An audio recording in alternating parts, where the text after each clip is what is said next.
Hello, everyone, and welcome to episode 60. Yep, Dustin, I got that right. 60 of Impact Makers. So it's been a while. It's been a month and a half, 2 months. It's been a busy time for us for sure, but also for our clients hitting conference season, so on and so forth. But part of the reason for the gap in putting one of these together is really relates to us being busy with clients.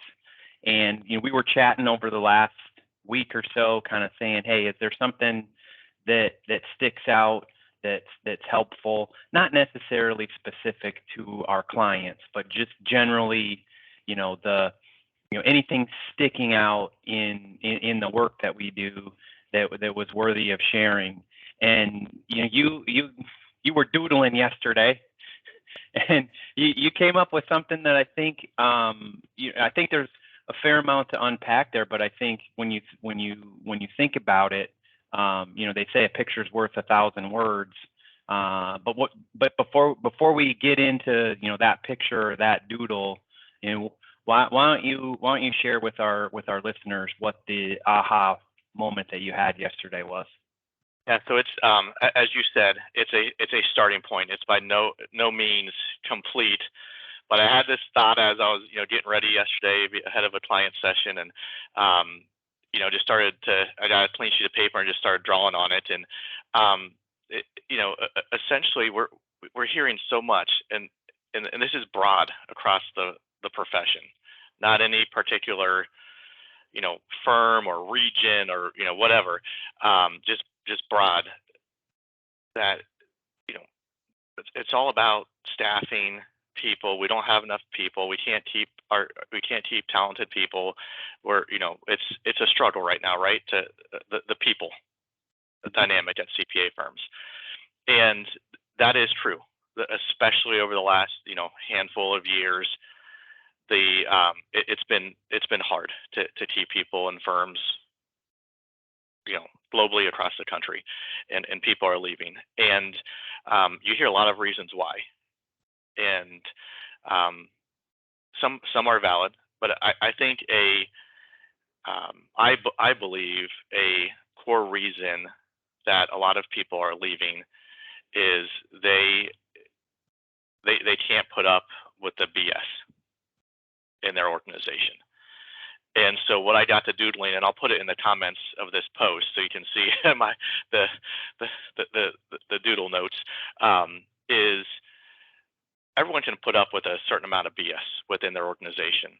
But at a certain point, if the BS meter for your organization is more than what a person is getting paid and what it's worth for that person, they're going to leave. I don't care what they say at the exit interview. They're going to be nice and cordial and that type of thing at the exit interview.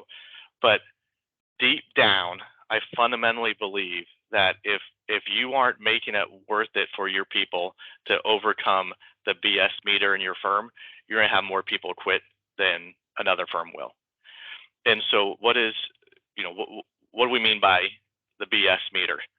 Things like not practicing what you preach. So speaking out of both sides of your mouth. You say one thing and you do another, especially at the leadership level. That is frustrating.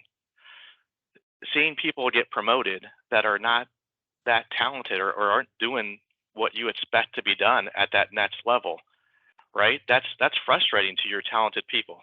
Yep. Not being properly challenged. Now, you don't want to be overwhelmed with impossible, but you want to be challenged. Yep. Right? In your job. You want to feel like you're counted upon to do more and take on responsibility. There's lots of things that contribute to that BS meter.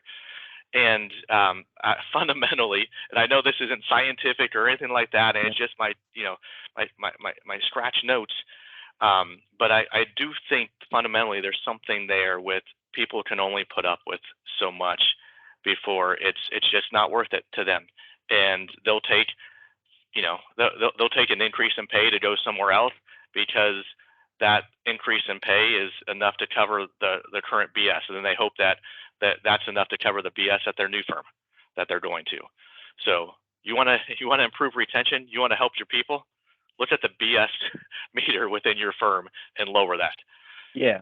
When you showed me that, there were two things that jumped out to me, and we can have people comment once you put it in the comments, right? But the two things that really stuck out to me were, number one, I think we forget that keeping people in public accounting has always been an issue. True. I came in the late 90s, and you poll all the accounting grads at University of Northern Iowa when I was graduating, and some knew they wanted to go public accounting, some knew they were going public accounting for 2 years so they get their CPA, and then they were going into industry. And then there were some that were on the fence.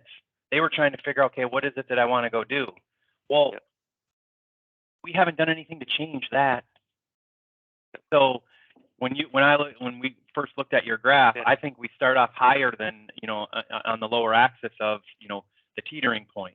Yep. And then the other thing was, I think you did a great job of explaining the, compensation side of it. But it's more than that, right? It's not just the compensation side, it's all the other stuff. It's the stress that talking out of two sides of your mouth causes. It's the, I'm a early riser, want to get into work early and leave so I can do family stuff, but the person I work for is opposite, and I have to adapt to them. Yep. Well, that brings you further out on the BS side. Yep. How long can I take that, right? Yep. So I just wanted to, clarify that, we're talking about more than, just compensation. But absolutely, yeah.